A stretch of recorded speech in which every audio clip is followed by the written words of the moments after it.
조갑제 TV 시청자 여러분 안녕하십니까? 2022년 11월 7일 오후 5시입니다.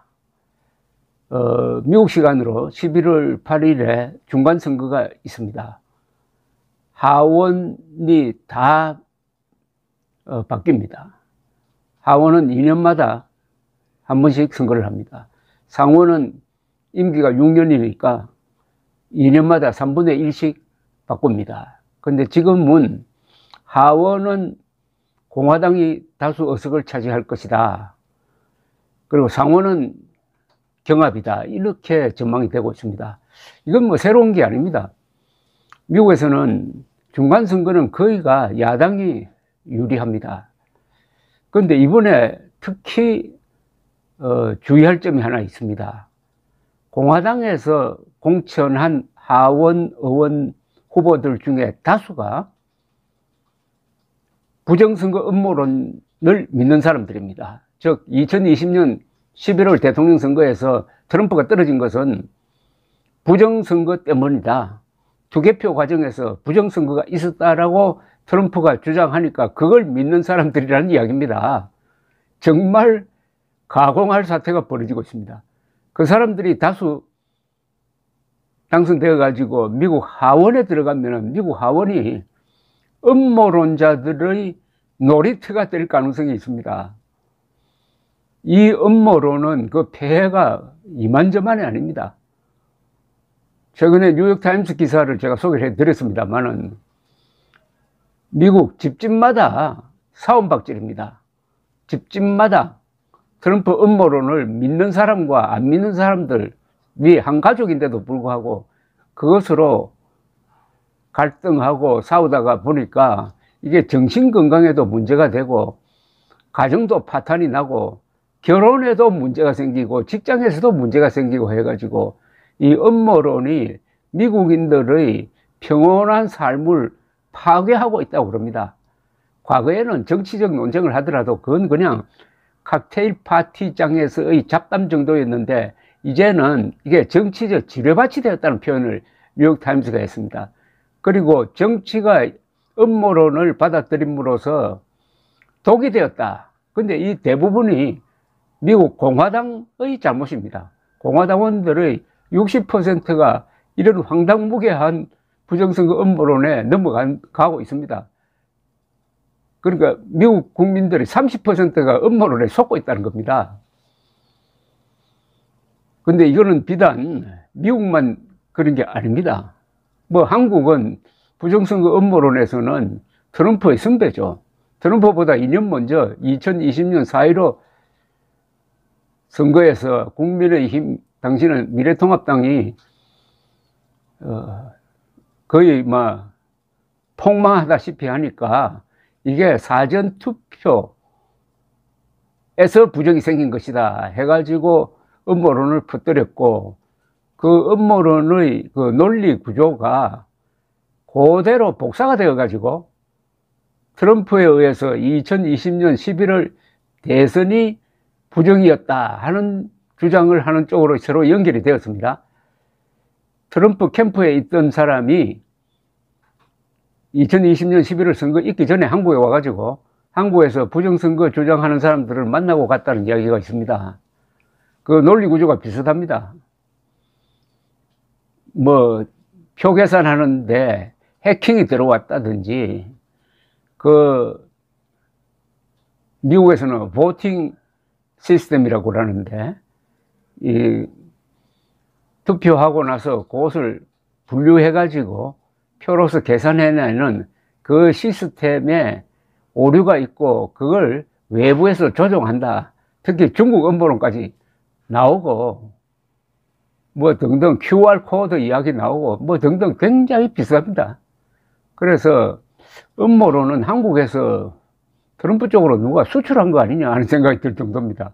자, 이제 다급해진 것은 바이든 미국 대통령입니다. 바이든 미국 대통령은 위기감을 느끼고 있습니다. 이러다가는 트럼프가 한 번 더 대통령 선거에 나와서 당선될지도 모르겠다 하는 악몽을 이제 본격적으로 꾸기 시작했습니다. 지금 바이든 대통령은 만 80인데 나이가 2년 뒤가 되겠습니다. 2년 뒤에 재선에 도전할지 말지는 아직 결정 안 됐는데 그것은 아마 이번 중간선거에 의해서 상당히 좌우될 것이라고 생각을 합니다.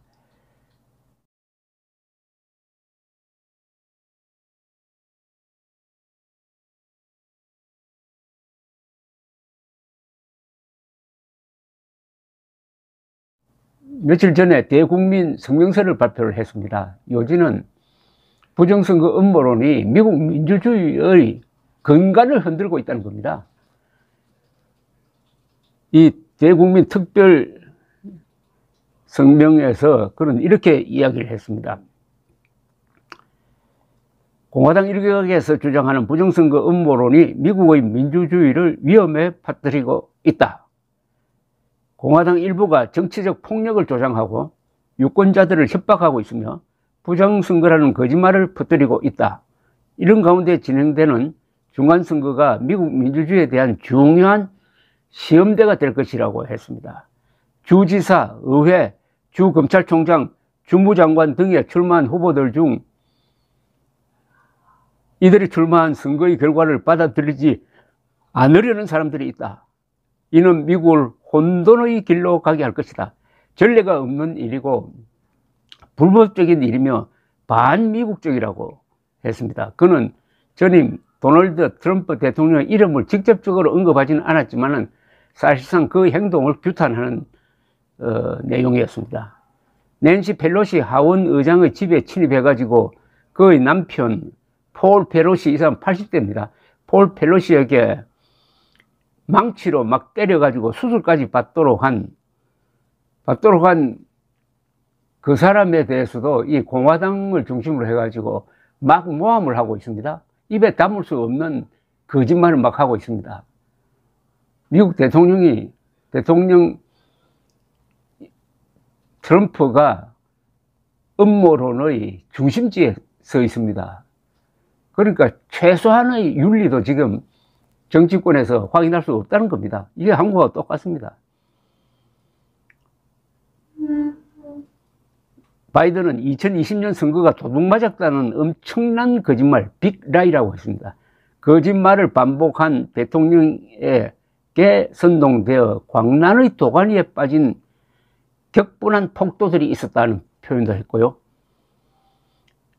이 거짓말은, 즉 이 음모론은 지난 2년간 정치적 폭력과 유권자에 대한 협박 행위 등 위험한 일들을 부채질한 것이었다고 했습니다. 한국보다 미국이 더 심각한 것은 미국에서는 트럼프의 음모론을 믿는 사람들이 격분을 해가지고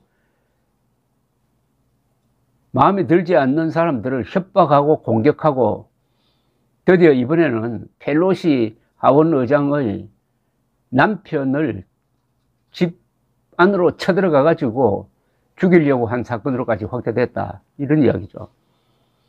바이든 대통령은 그저 맡은 바 임무를 수행하고 있는 민주당, 공화당, 무당파 소속의 선거 관리자들에 대한 협박과 폭력은 권력과 사적 이익을 위한 거짓말의 결과였다. 음모론과 악의의 거짓말, 분노, 증오, 독설, 심지어 폭력의 순환을 일으키기 위해 반복된 거짓말이 만들어낸 결과였다. 지금 이 순간 우리는 이런 거짓말들을 진실을 통해 맞서야 한다. 미국의 미래가 여기에 달려 있다. 패배한 전 미국 대통령이 2020년 선거의 결과를 인정하는 것을 거부함에 따라 미국 민주주의가 공격을 받고 있다.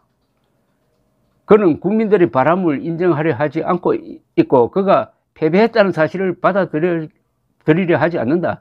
그는 권력을 남용하고 그에 대한 충성심을 헌법에 대한 충성심보다 우선시했다. 그는 공화당의 소수 세력인 미국을 다시 위대하게 라는 운동의 공화당원들을 위한 엄청난 거짓말을 만들어냈다. 이 엄청난 거짓말은 매번 그저 거짓말인 것으로 증명이 되었음에도 불구하고 극단적인 공화당원들이 지난 선거들의 정당성에 의문을 제기하는 것뿐만 아니라 앞으로 열릴 선거에 대한 정당성에도 의문을 제기하고 있다 라고 했습니다. 뉴욕타임스 보도에 따르면 트럼프가 2016년 대통령에 당선된 이후부터 연방 의원들에 대한 협박 사건이 10배 이상 증가했다고 합니다.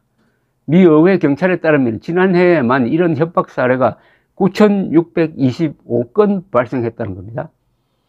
바이든 대통령은 이번 중간 선거가 무장하고 화가 난 폭도들이 의회를 습격한 1월 6일 사건 이후 처음 열리는 선거라면서 미국 민주주의에 대한 공격이 그날로 끝났다고 말하고 싶지만 그럴 수가 없는 상황이라고 했습니다.